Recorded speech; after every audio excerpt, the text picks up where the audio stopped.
किसान भाइयों, आज के इस वीडियो में हम बात करेंगे कि सरसों का उत्पादन कैसे बढ़ाएं।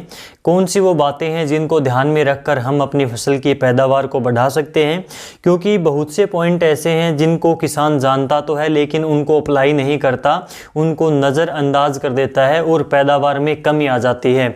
तो चलिए स्टार्ट करते हैं, देखते हैं वो कौन कौन से पॉइंट हैं।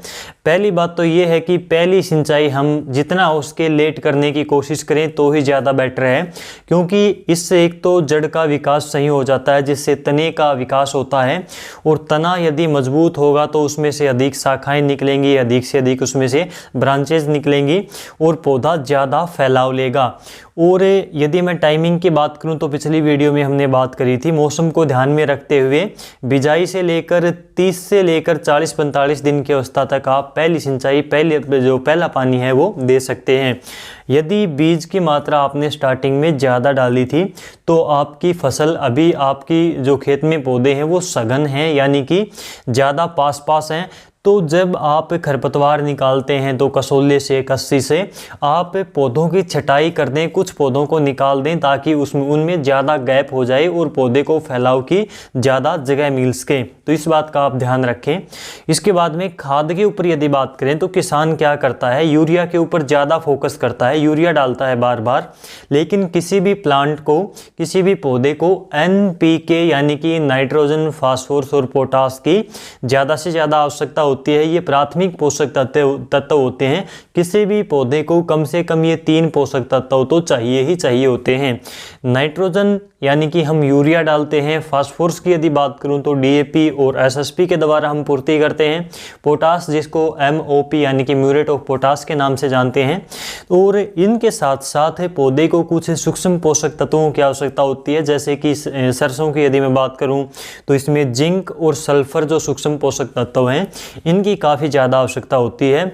जिंक ज़्यादातर क्या काम करता है, पौधे में ज़्यादा फुटाव करता है, ज़्यादा इसमें से शाखाएं निकलती हैं, तो ये जिंक इसमें काफ़ी काम करती है। जिंक बिजाई के समय पर जो 21% वाली होती है वो 4 किलोग्राम 1 एकड़ के हिसाब से काफ़ी रहती है।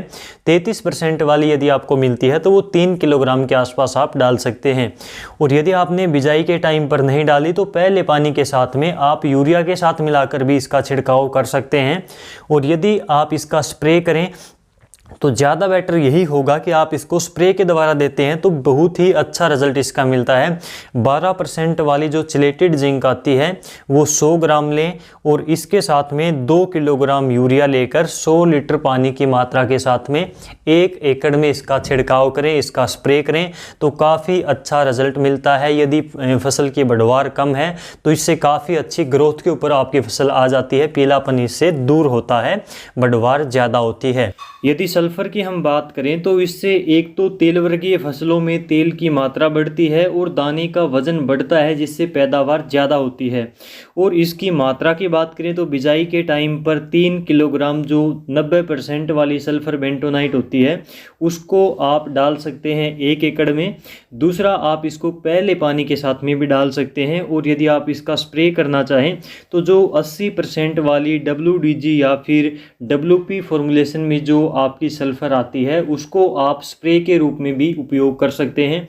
ये आपका फंगीसाइड का भी काफ़ी हद तक काम करती है सल्फर की पूर्ति करने के साथ में। यदि मैं बात करूं कि खाद हमें, जिसको यूरिया की खास तौर से मैं यहाँ पर बात करूंगा कि यूरिया पानी से पहले डालें या फिर बाद में, यहाँ पर भी एक काफ़ी बार ये पूछा जाने वाला सवाल है। यदि आप शाम के समय पर यूरिया डालते हैं तो वो सुबह तक पिघल जानी चाहिए। इसका मतलब ये है कि यदि आप नहर का खुला पानी लगाते हैं तो यूरिया आप पानी लगाने के बाद में छिड़कें, बाद में डालें और शाम के समय डालें ताकि रात को ओस आए तो वो आसानी से पिघल जाए। और यदि आप ट्यूबवेल से सिंचाई करते हैं, फव्वारे से पानी देते हैं, तो पानी से पहले आप खाद का छिड़काव कर दें, उसके बाद में ऊपर से फव्वारा चलाएं तो आपकी खाद अच्छे से पौधे की जड़ों तक जाएगी, काफ़ी अच्छा आपको वो रिजल्ट भी देगी। इसके बाद में बात करते हैं कि क्या हम NPK का स्प्रे कर सकते हैं। जो NPK खाद आती है तो क्या हम उसका स्प्रे सरसों में कर सकते हैं। तो बिजाई के समय पर यदि आपने DAP, यूरिया, पोटास, जिंक और सल्फर जैसी खाद नहीं डाली तो आप NPK खाद का स्प्रे करके इनकी पूर्ति कर सकते हैं। दूसरा, यदि फसल की बढ़वार कम है, पीलापन है, तो आप NPK का स्प्रे कर सकते हैं। इसका रिजल्ट काफ़ी जल्दी मिलता है, पौधे में काफ़ी जल्दी ये काम करती है, पत्तों के द्वारा पौधे के अंदर जाती है, तो काफ़ी अच्छा रिजल्ट मिलता है, जल्दी मिलता है और फसल में ग्रोथ आती है, बढ़वार आती है। 1 किलोग्राम NPK 19-19-19 या फिर NPK 20-20-20 कौन से भी आपको इनमें से मिले तो 1 किलोग्राम लेकर 100 लीटर पानी के साथ में 1 एकड़ में आप इसका स्प्रे करें। काफ़ी अच्छा रिजल्ट मिलेगा, जल्दी इसका रिजल्ट मिलेगा और फसल आपकी ग्रोथ के ऊपर आ जाएगी। इसके बाद में अगर आपकी फसल कमज़ोर है तो यूरिया के साथ में माइकोराजा और सागरिका जैसी खाद का उपयोग ज़रूर करें। इनका रिजल्ट भी काफ़ी शानदार रहता है। खासकर यदि मैं सरसों की और गेहूं की बात करूं तो काफ़ी अच्छा रिजल्ट इनका देखने को मिलता है। सरसों की फसल में बिल्कुल लास्ट में एक समस्या और आती है फंगस की, उखेड़ा की, तनागलन की।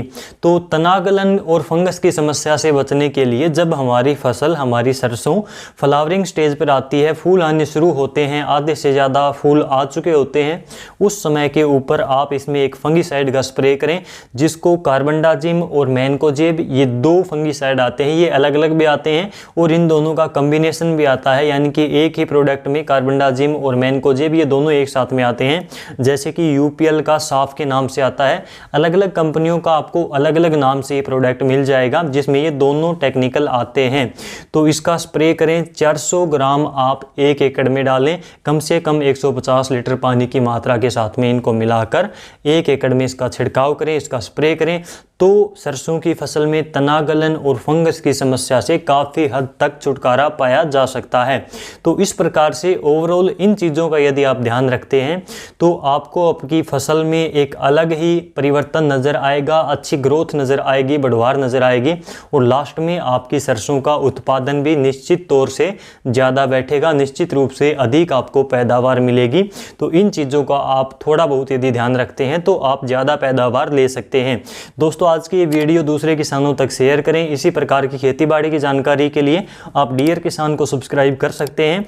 इस वीडियो में बस इतना ही, फिर मुलाकात होगी आपसे अगली वीडियो में। तब तक के लिए नमस्कार, जय हिंद।